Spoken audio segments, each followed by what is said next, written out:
Oubliez sa réputation de dessert d'hôpital. La bonne vieille jelly des grand-mères anglaises fait peau neuve.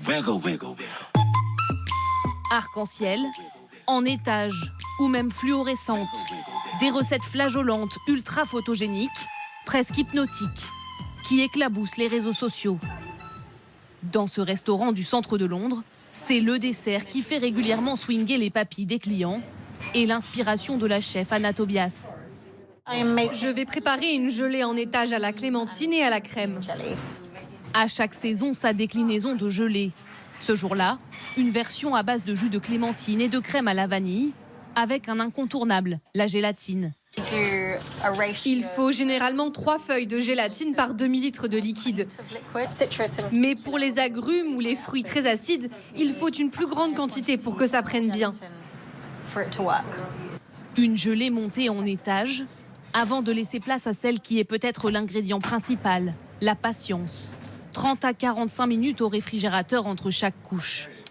Mais au démoulage, un effet wow garanti. La gelée est un peu faux-folle et ludique. Et ça provoque toujours une réaction chez les clients.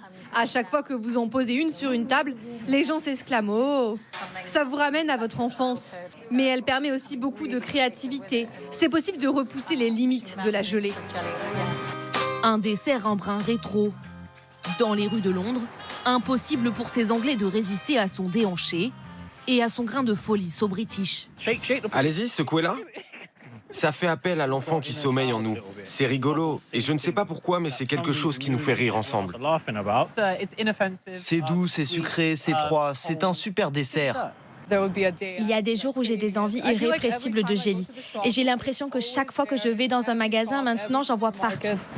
Un retour en grâce que constate cette entreprise qui fabrique des moules spécialement conçus pour la gelée de façon artisanale. C'est un moulage 3D pour les moules. On le met dans la machine. Ensuite, on prend une feuille de plastique, on le chauffe.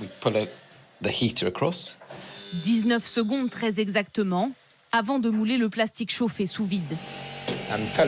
On le détache et voilà, le moule est prêt. Il m'a fallu probablement 5 ou 6 ans avant d'atteindre un niveau de compétence satisfaisant. Et ce, après avoir fabriqué des milliers de moules. Avec la nouvelle popularité de la gelée, les commandes s'enchaînent, plus 20 à 30% de ventes chaque année. L'entreprise en crée de toutes les formes, de la cathédrale Saint-Paul au palais de Buckingham, en passant par les sacs de créateurs. Quand on a commencé, c'était toujours des commandes uniques. On n'en fabriquait qu'une dizaine ou une vingtaine par an. Mais aujourd'hui, c'est un produit plus accessible et destiné au marché de masse. Plaisir des papilles ou simplement des yeux, le phénomène jelly se dandine de nouveau dans les assiettes des Britanniques. Des gelées plus visuelles et plus raffinées, prêtes à séduire les palais les plus exigeants.